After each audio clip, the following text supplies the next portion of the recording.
¿Qué percepción le daría a la ciudadanía si yo detengo a una persona y mañana la dejo salir?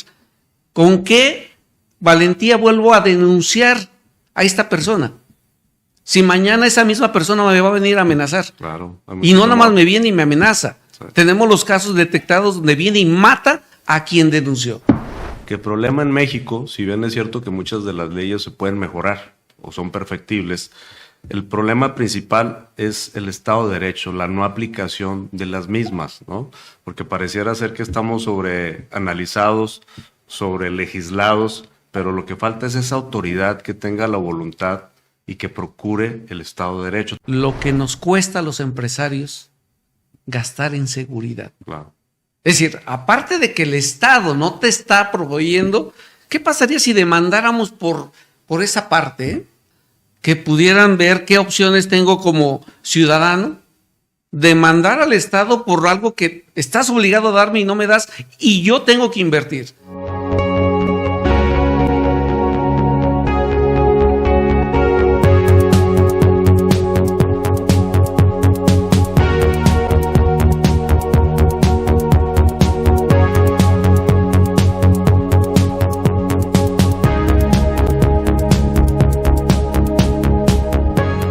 Bienvenidos a este primer podcast que dice Ciudad Juárez. Soy Mario Cepeda, presidente del Centro Empresarial en Ciudad Juárez.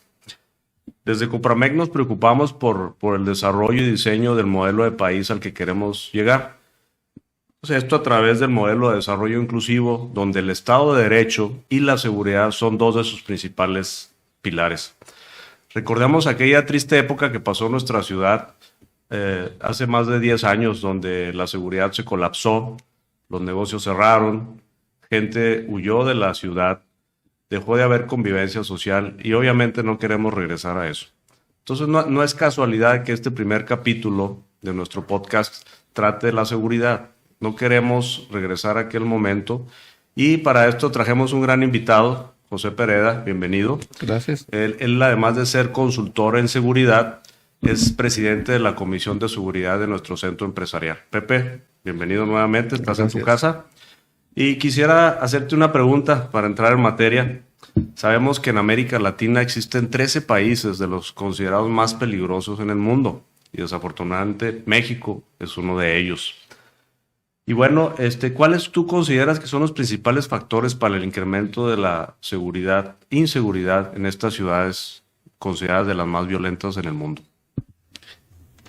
El tema, decíamos, es demasiado escabroso. El tema trae muchos factores.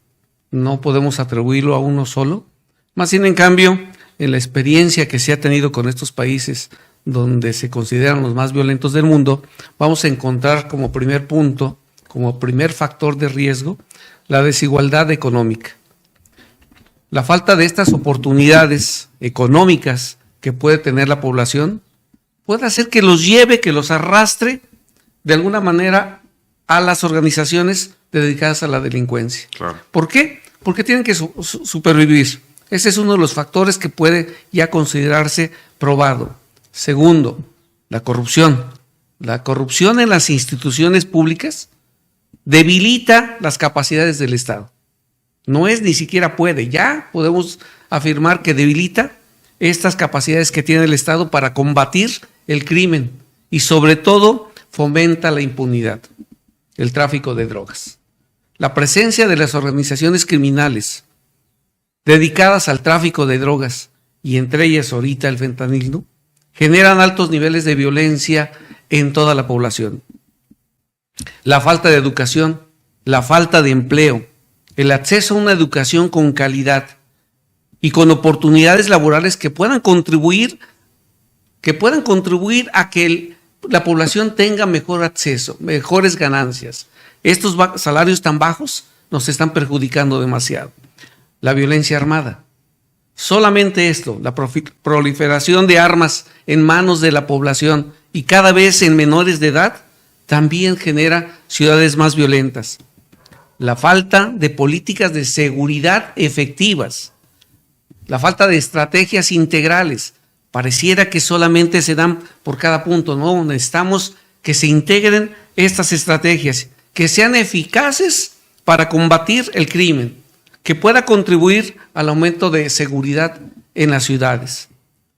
Y algo que ya nos está lacerando demasiado: descomposición social, la pérdida de valores, el deterioro de las estructuras familiares. Pero no estamos hablando de una estructura de una generación, estamos hablando de estructuras de 2, 3 generaciones que nos llevan ahorita a esto. No hay cohesión social que pueda contribuir a este aumento donde se disminuya estos delitos. Hoy el muchacho ya ve los crímenes como algo normal, ya no se impacta. La falta de planificación urbana. Hoy podemos decir que la planificación urbana juega un papel esencial en la prevención del crimen. El informe que da la ONU a través de ONU Habitat sostiene las causas del crimen son diversas, pero en verdad hay una relación entre la inseguridad y el diseño en la planificación urbana. Hay mucho que hacer en ese sentido. Claro. No, definitivamente es un problema multifactorial. Hablaste de desigualdad económica y falta de oportunidades. Yo me pregunto, en esta coyuntura de la relocalización, cómo pudiéramos atraer más empresas que brindaran mejores oportunidades de empleo de calidad. Pero luego se compagina con la educación, con el sistema educativo, ¿no? ¿Cómo no estamos generando este talento que pueda aprovechar esas grandes oportunidades, ¿no? Hablaste también de la planificación urbana. El tamaño, el rezago de infraestructura que tenemos en la ciudad es lamentable, ¿no? No podemos concebir que la ciudad en el estado contribuye a más del 40% del Producto Interno Bruto y únicamente nos regresan el 8%. Entonces también hay una inequidad fiscal que requerimos por cuestiones de desarrollo social, como lo comentas, ¿no? La parte social, hijo, eso es bien complejo y complicado, ¿no? Es situaciones generacionales, de idiosincrasia, una coyuntura mucho más compleja, ¿verdad? Seguramente esos temas en otros podcasts los vamos a tocar. Definitivamente hay mucho que hacer para aprovechar estas oportunidades actualmente del desarrollo económico, que a veces hasta pareciera que el gobierno está haciendo lo contrario para no poder aprovecharlas, ¿no? Bueno. Mario, déjame poner un ejemplo donde nos puede dar esto, donde hoy la cuestión urbana está jugando un papel esencial. Dice que la ocasión hace el ladrón, ¿sí? Hay quien se dedica, por circunstancias no lo sé, pero en ocasiones también se propicia.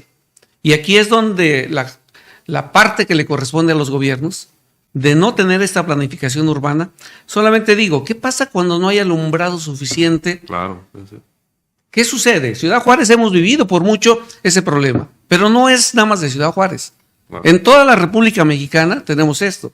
¿Qué pasa cuando hay baldíos extensos donde no hay tampoco seguridad? Si le agregamos falta de iluminación, falta de vigilancia, edificios abandonados, las calles con un acceso difícil para que las corporaciones puedan ingresar.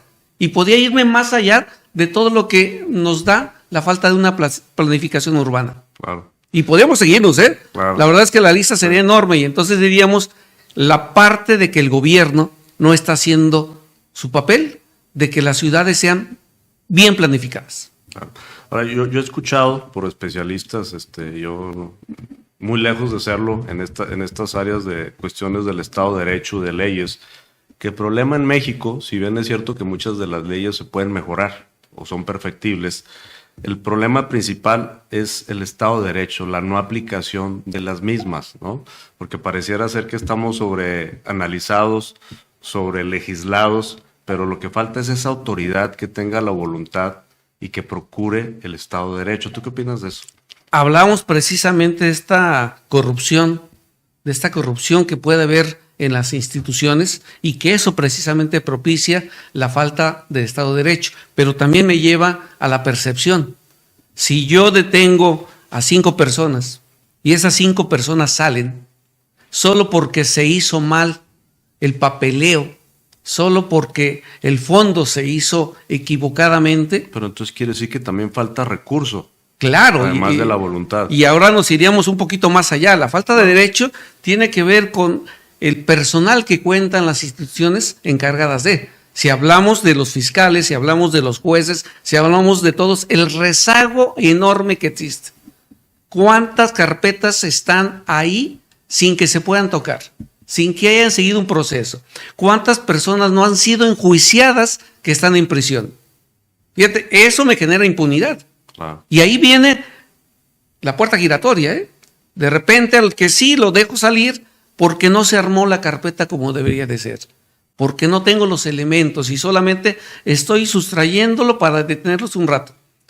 ¿Qué percepción le daría a la ciudadanía si yo detengo a una persona y mañana la dejo salir? ¿Con qué valentía vuelvo a denunciar a esta persona? Si mañana esa misma persona me va a venir a amenazar. Claro. Y no nada más me viene y me amenaza. Sí. Tenemos los casos detectados donde viene y mata a quien denunció. ¿Se puede hablar también de una aplicación selectiva de la justicia? Sí, si hay todo lo que me genere políticamente ruido, son los casos que voy a atender más rápido. ¿Por qué? Estos casos suelen ser. ¿Y las demás carpetas? Ahí se fueron quedando.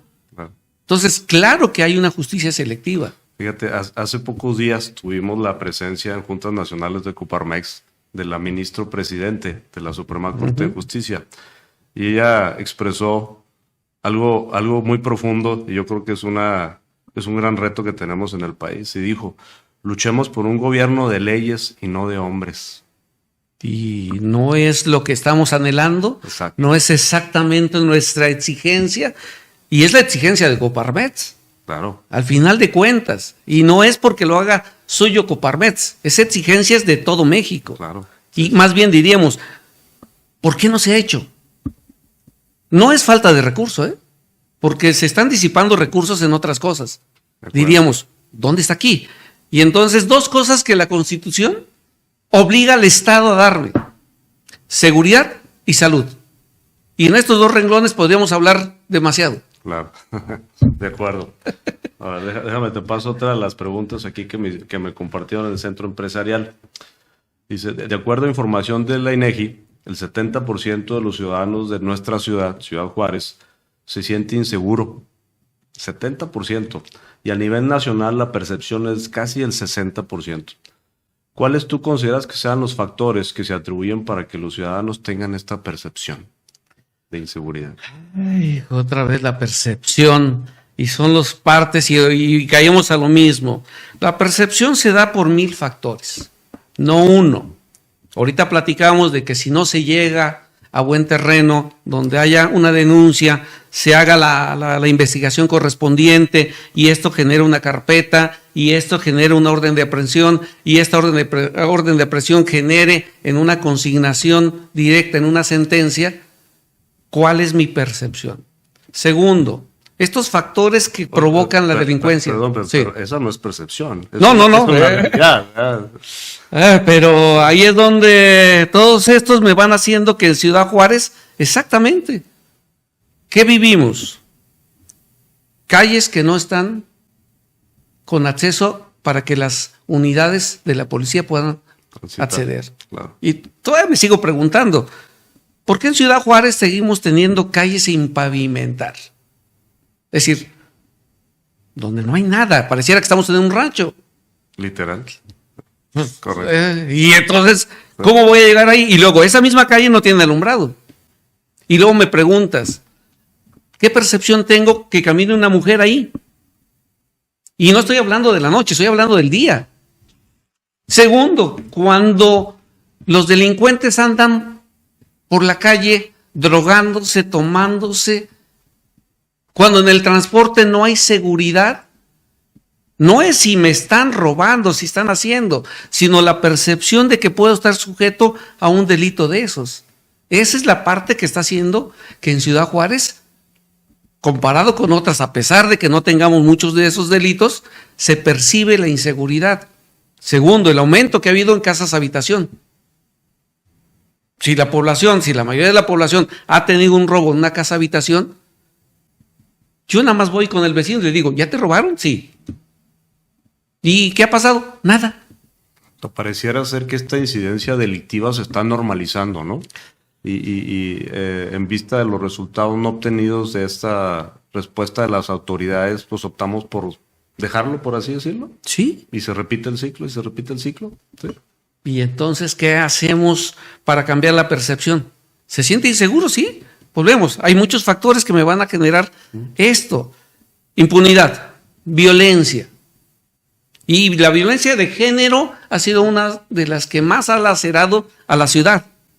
Este estigma que tenemos, ¿no? Sí, a nivel y vean, nacional, solo esa partecita cuánto nos lacera. Pero yo hacía un estudio preguntando a la mayoría de las muchachitas que van a la universidad. En las calles principales, Avenida del Charro, por ejemplo, y les preguntaba a 10, ¿qué tan segura te sientes caminando por la calle desde donde te deja la ruta hasta donde está la universidad? De 10, 8 me decían inseguras. ¿Por qué? Porque me vienen chiflando, me vienen pitando, se detienen, me insultan, me dicen hasta lo que no.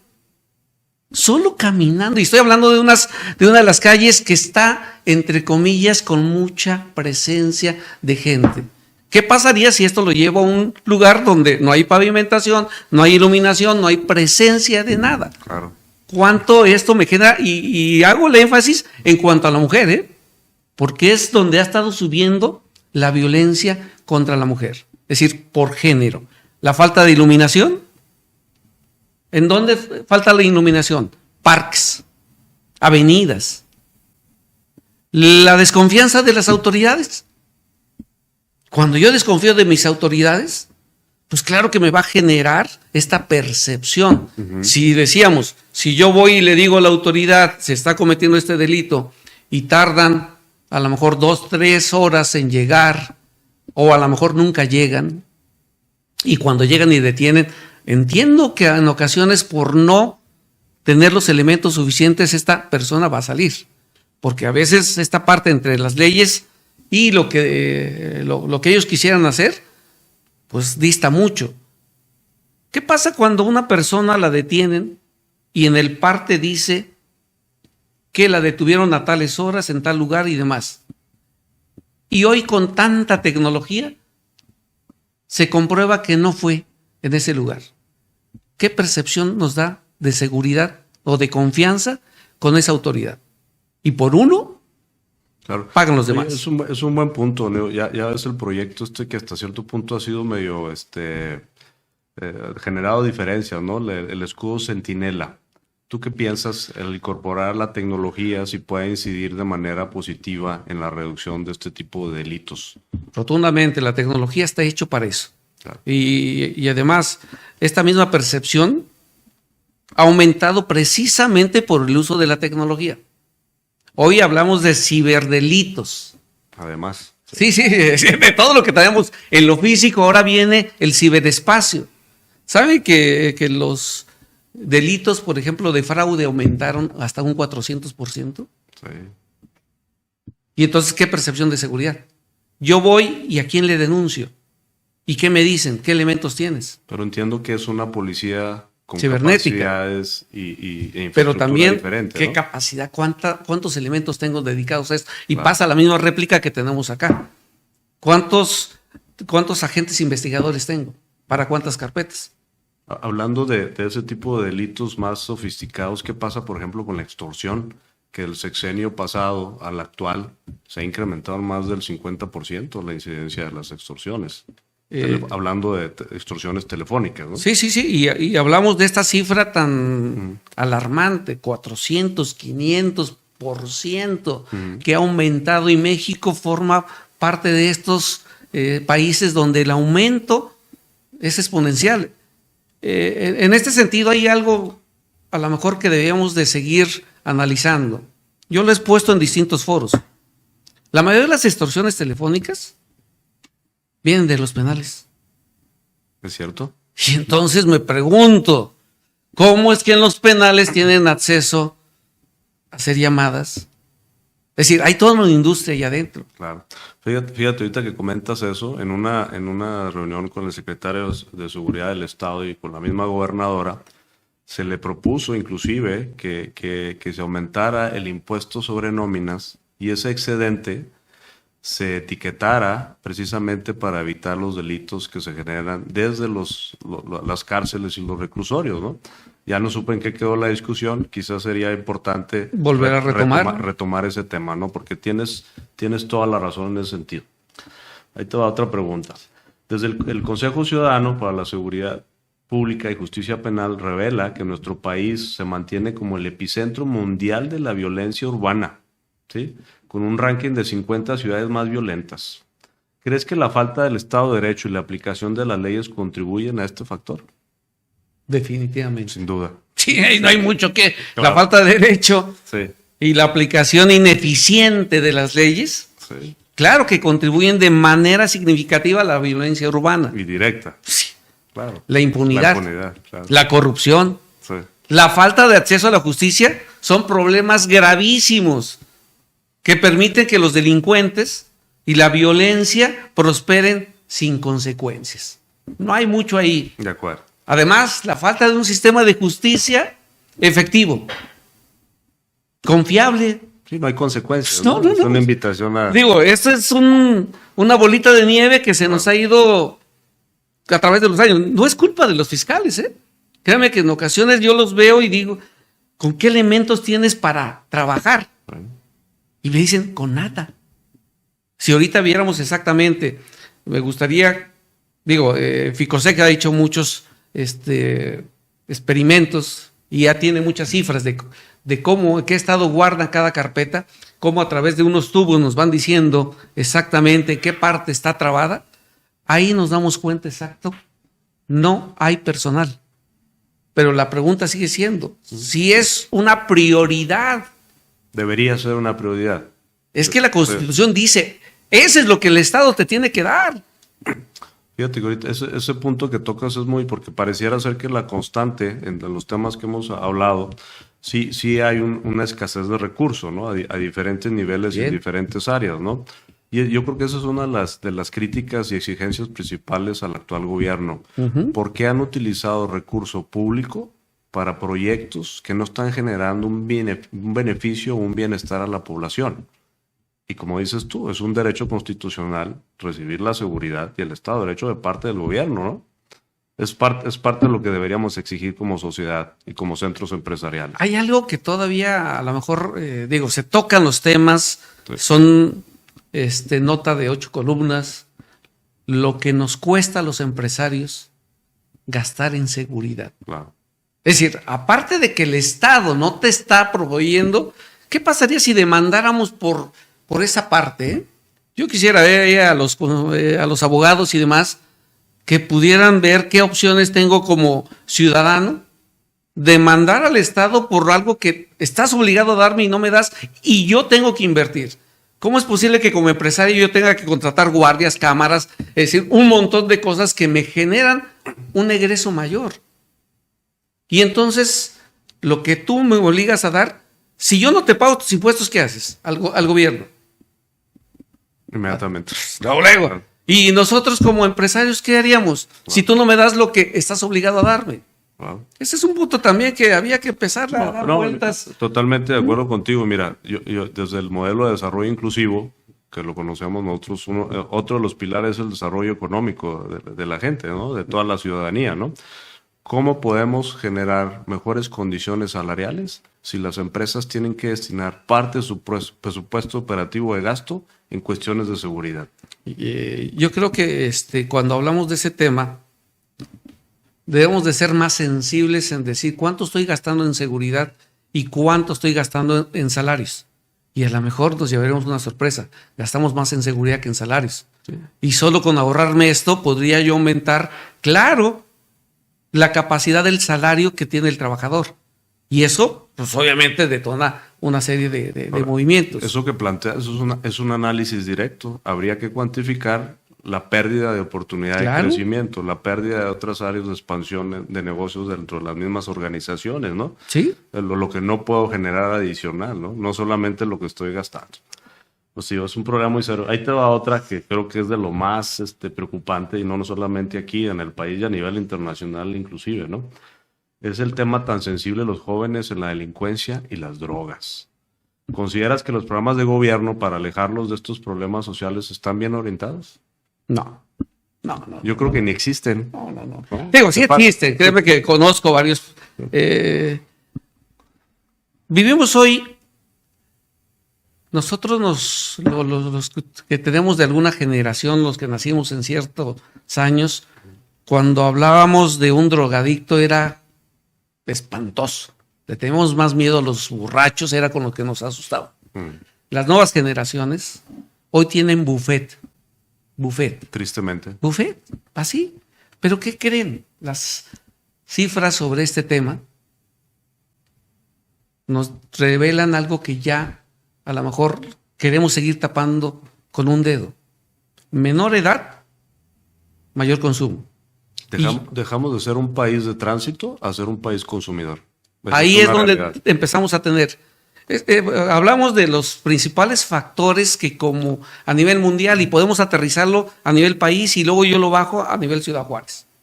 La falta de valores, la falta o necesidad de los dos pilares de la familia de salir a trabajar para sobrevivir. Y vean, todo está enlazado, ¿eh? Si los dos papás tienen que salir, ¿con quién se quedan los hijos? En la calle. ¿Quién los va a jalar? ¿Quién los va a educar? Cuando tienen al abuelo, al tío, algo, qué bueno. Ese es un aliciente. Y entonces vemos aquí que el gobierno como tal no tiene un programa que ayude. Y aquí recuerdo mucho una de tus propuestas, guarderías. De acuerdo. Escuelas de tiempo completo, más que la guardería. ¿Por qué nos quitaron las escuelas de tiempo completo? De acuerdo. Esa es una tontería garrafal, principalmente en las zonas industriales, donde papá y mamá tienen que trabajar. Afortunadamente hemos estado con los equipos de ambas candidatas y han expresado que quieren de nuevo retomar los programas de escuelas de tiempo completo. Pues ahí está un reto gigante precisamente para las dos candidatas, que no sea promesas, que aterricemos, que en realidad se pueda hacer. La mayoría de los programas que existen, destinados precisamente a combatir la delincuencia y el consumo de drogas, pues son reactivos. No preventivos. No preventivos. Y ahí estamos exactamente lo mismo. Este tema es demasiado sensible porque toca las fibras más sensibles dentro de la familia, mis hijos. Y entonces yo pregunto, ¿dónde se supone que deben de estar más seguros mis hijos? En las escuelas. Esa es una creencia. Mas, sin embargo, los niveles que hoy ha alcanzado de demanda de una droga, llámese marihuana, llámese fentanilo, llámese peyote, llámese agua celeste, lo que ustedes quieran de acuerdo con la capacidad económica, se están dando en las escuelas. Y entonces tenemos ahorita un alto índice de asesinatos de jóvenes. ¿Y desde qué edades? Según 7 años. Desde los 7 años, fíjate, qué barbaridad. 7, 8 años. Empiezan con el cigarro. Se llaman drogas de inicio. Empezaste con esta, pero antes había un periodo largo de esto al otro. Ahora ya no. Tú dices para empezar el consumo de drogas más duras. Sí, no sé cómo sí, porque vamos queriendo nuevas drogas, experimentar nuevas drogas. A ver, aquí hay toda una pregunta personal, ¿verdad? Digo, hemos normalizado hasta cierto punto como sociedades en diferentes países el uso de la droga y hasta una cierta veneración, aspiración de ser traficante. Sí. ¿Estás de acuerdo? Con las series, con la música, con novelas, películas. Apología de estos grupos de... ¿Qué deberíamos hacer, digo, en ese sentido? Acabas de tocar un tema que como sociedad deberíamos de hacer más. Pero caemos más allá. A ver, ¿dónde empieza todo esto? Casa. En la casa, en el hogar, claro. Pero la pregunta sigue siendo, si los dos tienen que trabajar, ¿quién educa? Claro. Y entonces estoy abandonando. Está en la calle. Y entonces ahí les dan un sentido de pertenencia. Vean cómo estamos jalando a menor edad a que se unan a la delincuencia. Sí, el sistema educativo sigue siendo clave en esta problemática. Y decíamos, ¿por qué me quitaron las escuelas de tiempo completo? ¿Por qué en mi centro de trabajo Si yo quiero que mi empleado esté tranquilo, que no esté pensando qué está pasando en casa, pues le pongo la guardería. Le digo, aquí tu hijo está tranquilo, aquí hay certeza y de aquí se va a la escuela. Y de la escuela tiene un mecanismo de regreso. Fíjate, ahorita que comentas esto de las guarderías y comparando con otras ciudades del país, ¿no? Es algo que no hemos sabido aprovechar como ciudad a la maquiladora. Sí. Porque si alguien se preocupa por el bienestar de la gente, por el cumplimiento de todas sus obligaciones obrero-patronales, es la industria extranjera, la maquiladora. Acabas de tocar ese tema que, como dices, no le hemos explotado al 100 y esa oportunidad de regresar, porque con eso estaríamos influyendo definitivamente en la mejora de la educación. Correcto. Y el bienestar de la juventud. Insisto, es decir, a ellos les toca una época demasiado complicada, porque donde deberían de sentirse seguros, no están seguros. Casa, escuela, hoy ni siquiera en la casa están seguros. ¿Qué pasa los fines de semana cuando hay aumento de consumo de alcohol y de drogas? Ahorita mencionabas, como sociedad estamos normalizando. Me decía una chica con las que trabajo, me decía, en la universidad, de 10 de mis compañeros que somos en una clase, 8 fuman marihuana. 2 no. Me siento rara. Soy el bicho raro. ¿Por qué? Porque es normal. Ya se normalizó. Que es otro buen tema, quizá para otro capítulo completo, ¿no? La legalización de las drogas. Pues sí, había que legalizar. Había que tocar ese tema. Créeme que ese es un tema que saca mucha, pero para efectos lúdicos. Ese es el punto. Pero bueno, vamos a continuar. Bueno, a ver, te voy a dar otra pregunta ahí que nos hicieron, ¿no? Dice el Fideicomiso de Competitividad y Seguridad Ciudadana, conocido como FICOSEC, informó que en el 2023 hubo 986 homicidios dolosos, casi 1,000, casi 2,000 lesiones dolosas, 7,350 casos de violencia familiar y 1,972, fíjate lo triste y preocupante, casos de delitos sexuales. ¿A qué se debe el incremento de todos estos delitos desde tu perspectiva? Otra vez, multifactoriales. No se los podemos dar. Cada que se trata de impactar en alguno de estos, vamos y ponemos el dedito en la regadera. Imagínate que ahorita yo agarro la regadera y le pongo un dedito. Y digo, con eso se acabó el flujo. No. Claro que no. Pasa al otro y sale con mayor fuerza. Pues es exactamente lo que está pasando como sociedad. Son varios factores. Falta de oportunidades económicas, ya lo hablamos. Falta de un empleo donde otra vez no tenga que salir los dos pilares. Es que seguimos descuidando a la estructura familiar, a la estructura de la sociedad. Sin embargo, un poquito contrasentido lo que dices. Hay otros países más desarrollados donde la pareja trabaja. Yo creo que eso no debería ser impedimento, ¿no? Para que hubiera una normalidad en la familia, un Estado de Derecho, que no existiera cuestiones tan graves de delincuencia, de drogadicción. El problema es el gobierno, que no está haciendo su parte. Bueno, esa es la otra parte donde tenemos que entrarle. Debilidad de las instituciones. Y estoy hablando de todas. Y las de seguridad, pues, con mayor razón. Si una institución que se dedica, según a darnos seguridad, no están preparadas, ¿qué va a pasar?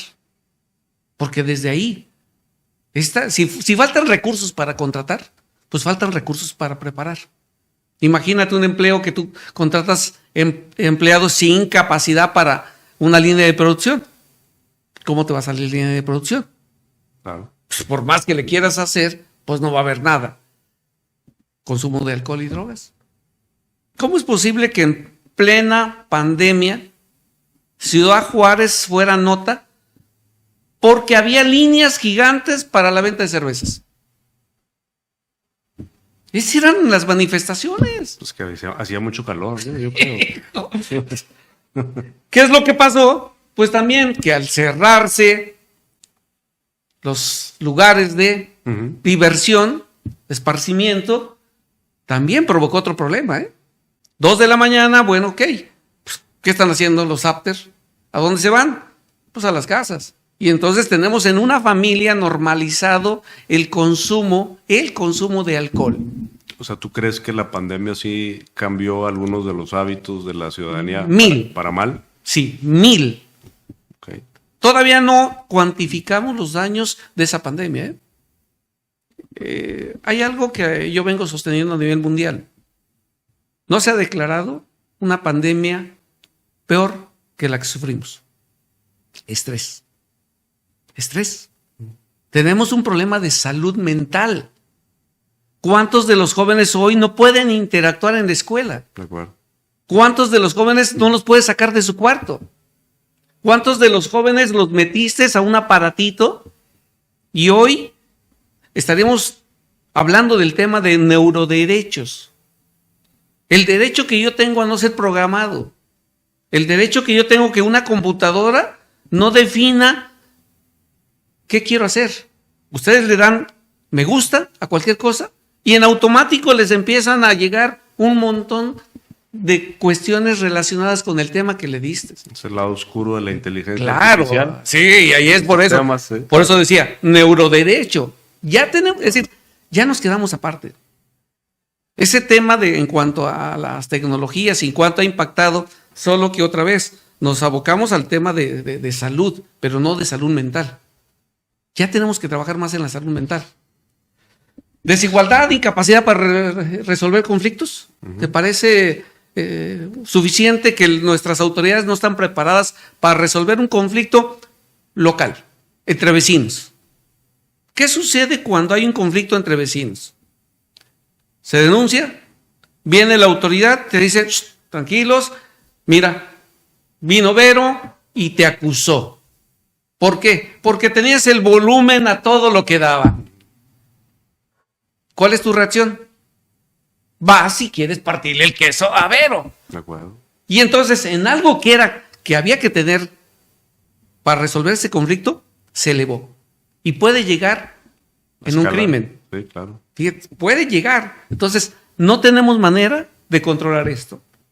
Importante que las autoridades investiguen el fondo de todas las causas. Estamos a favor en que no podemos dejar a las autoridades solas, en que necesitamos autoridades, población, empresas, todos centrarle al mismo tema. Claro. A favor de que se destinen presupuestos para los temas que más nos preocupan, seguridad y salud, Claro. Que ese debería de ser el eje de los gobiernos. Y te diría, el día de hoy, los temas centrales de nuestros legisladores, en lugar de andar perdiendo el tiempo en cuestiones electoreras, deberían estar enfocados en la solución de este tipo de situaciones, que son urgentes. Nos merecemos el gobierno que tenemos, rotundamente. Tristemente. Vamos allá. El no votar también nos genera inseguridad. Claro, hay que salir a votar. Y ahí les va. Hay que participar. Uno de los temas que a lo mejor poco le entramos es a la violencia electoral, a la inseguridad electoral. Y estamos entrando en ese proceso. Y entonces quiero preguntar, ¿cuántas personas han sido asesinadas por contener hoy en día por un partido? De acuerdo. Y ese es otro problema gravísimo. ¿No? Y los periodistas. No, los y todos, comunicólogos, activistas, también. todo. Es decir, Sí. ya hoy es difícil que tú te manifiestes bajo una postura. Eso de que tenemos un país de libertad, sí, solo que mientras no afectes a nadie. Si no, no pasa nada. Pero bueno, son otros temas. Bueno, a ver, la última pregunta. Dice, en cifras dadas a conocer por el secretario ejecutivo del Sistema Nacional de Seguridad Pública, durante todo el 2023 en el país, se reportaron un total de 9.180 casos de robo a transportistas. De dicha cifra, 7.800 fueron con uso de violencia. Durante el último año se ha visto un aumento exponencial en los delitos cometidos en carreteras, y lo acabamos de vivir, esta manifestación, ¿verdad? En todo el país. Y no vemos estrategias claras para combatir lo que actualmente está sucediendo. Yo creo que no hemos dimensionado correctamente lo que esto puede ocasionarnos, el daño que puede generar económicamente. de cerrarse las vías de comunicación, de transporte de mercancías, colapsados. va a haber un colapso económico, va a haber un incremento nuevamente de precios por la escasez. No me quiero imaginar. Las señales que estamos mandando al mundo, en el extranjero, vuelvo a la coyuntura de la relocalización, Claro. ¿verdad? ¿Por qué una empresa extranjera quisiera venirse a México si están sucediendo este tipo de delitos, ¿no? En todo el país. ¿Cuáles crees que son las estrategias de inteligencia que se deberían implementar para disminuir este delito? Acabas de mencionar una palabra fundamental: inteligencia. Y con esto no quiero ofender a nadie. En realidad, ¿hemos tenido inteligencia para combatir los delitos de mayor impacto al país? ¿Les pregunta? Habría que contestar. Hijo de su madre. A ver, transporte. Pero a ver, ¿no crees tú que más que falta de inteligencia, que en el contexto, eso es a lo que te refieres, es complicidad lo que está involucrado en todo esto? Quisiera decirte que no. Quisiera decirte no es cierto. Quisiera decir no hay elementos. Pero si camina como pato y hace como pato, es pato. Es pato. Así, rotundamente. A mí me sorprende cuando tenemos las juntas nacionales de seguridad y se tocan estos temas. Y las recomendaciones son, se tiene bien identificado cuáles son las zonas donde existen mayor número de robos. Es decir, hay bien identificado en el país dónde está. Y las recomendaciones de la autoridad son con alta tecnología. No transites. No vayas en esas horas inseguras. Wow. No hay libertad. Entonces digo, no sé. ¿Cuáles serían las estrategias a hacer? Tenemos tecnología, ¿no? ¿Por qué no usamos la tecnología? Digo, independientemente, las empresas de la frontera que traen sus productos al interior del país están obligadas a traer ya GPS. ¿Por qué no los utilizamos? ¿Por qué hoy con la tecnología de los drones no puedo patrullar toda una carretera? No necesito que anden las patrullas para arriba y para abajo exponiéndose, ¿eh? Porque también vamos a entender esa parte. La capacidad que tiene la delincuencia supera la capacidad que tiene nuestras instituciones. Van rezagadas. Van súper rezagadas. Fíjate, ahorita me estoy acordando de una anécdota. Hace como 1 año y medio tuve la oportunidad de contactar a una empresa asiática. Para los que no me conocen, yo soy contador público y ejerzo la profesión. Y platicaba con esta compañía y le decía, ¿por qué te quieres venir a México? Para entender un poquito la lógica de ellos. Y la respuesta me sorprendió. Me dice, no, yo no me quiero ir a México. Yo me quiero ir lo más cerca de los Estados Unidos. Digo, pues sí tenía razón. Dice, porque no nos podemos arriesgar a que me roben los cargamentos, a que cierren los ferrocarriles, a que no pueda sacar y recibir mi mercancía, ¿no? Híjole, y esto me lleva a la otra reflexión. En la pandemia, el modus operandi de los robos en carretera, primero yo he dicho, quiero entender que los delincuentes que se dedican a este tipo de negocio tienen tecnología de punta. Son los nuevos Superman. Hablabas que estamos rezagados en la tecnología. Sí. Okay. Pero imagínate, ellos tienen la capacidad de tener lentes con rayos X donde dicen, este tráiler que va aquí tiene mayor valor. ¿Cómo es que saben? ¿No te habla de complicidad? ¿No te habla de corrupción que existe para saber exactamente dónde? ¿Y no te habla de que saben que no va a llegar ninguna unidad en tu auxilio? ¿Por qué se puede hacer? Y después, para rescatar esa unidad, hay todo un proceso legal que tú como empresario te vas a aventar. Y extraoficial también, seguramente. No, ese podría ser mayor. ¿Qué pasó con la pandemia? Que cambiaron. ¿Para qué querías robar televisores si no iba a haber ventas, si no había tiendas? Y entonces los giros en cuanto a equipos de salud era lo que más robaban. Es decir, el delincuente y la delincuencia organizada, bendita palabra, delincuencia organizada, sociedad desorganizada. Es decir, ellos están organizados Y esa es parte del ser de Coparmex, organizarnos, el entender por qué estamos unidos en una agrupación que no le importa hacer las menciones que sean necesarias con tal de que tengamos un país mejor. Bueno, si esto cambió, me preguntaría, ¿no tenemos suficiente información? Porque salen todas las cifras constantemente, de dónde fueron los robos, qué mercancía y demás, como para que hubiera inteligencia de decir, voy a poner vigilancia en estas carreteras. Tengo el modus operandi de cada una de estas organizaciones. ¿Por qué no los puedo agarrar? Yo no me puedo imaginar que esto se dé si no hay complicidad. Es decir, rotundamente.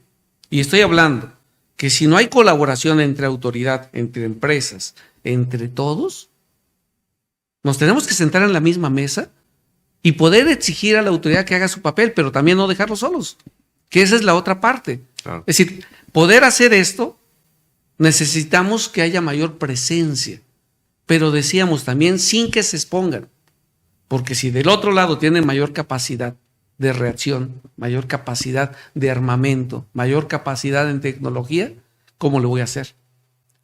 Fíjate que hace unos meses me tocó asistir a una mención honorífica que le hicieron al comandante Leizaola. Leizaola, sí. Y él dijo algo muy, muy interesante y muy importante. Dice, lo que sucedía en la sociedad, en la ciudad, en aquel entonces, cuando él estuvo aquí al mando de la policía, dice, no podía suceder sin la complacencia y la complicidad de las autoridades. Ese señor había que ponerle un monumento. De acuerdo. Pepe, pues te quiero agradecer mucho tu visita. Seguramente salieron ahí tres temas ahí muy importantes que requieren un análisis muy, muy a fondo, ¿no? En específico. Y pues eres bienvenido nuevamente. Cualquier aportación que nos puedas. Yo no creo que tengamos tema para discutir, para analizar. La seguridad es un tema que ya pasó así de moda.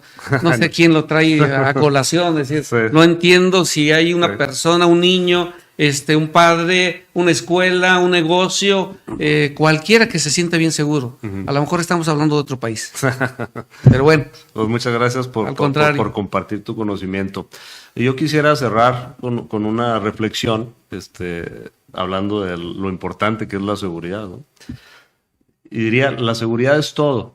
Sin seguridad no hay actividad económica, simplemente no hay empleo. Sin seguridad no hay convivencia social, no podríamos disfrutar de nuestras familias, de nuestros amigos. La seguridad lo es todo. Representa la esperanza de una mejor educación para nuestros hijos, mejores oportunidades de empleo. Exigimos al gobierno federal, estatal y municipal una coordinación efectiva, acciones contundentes para disminuir este altísimo nivel de inseguridad que vivimos día con día en nuestra ciudad. Y pues les agradecemos a todos los que nos escucharon a este podcast que dice Ciudad Juárez. Y recuerden, como dice nuestro presidente Medina Mora, nadie es mejor que todos juntos. Trabajemos todos por nuestra ciudad. Hasta luego.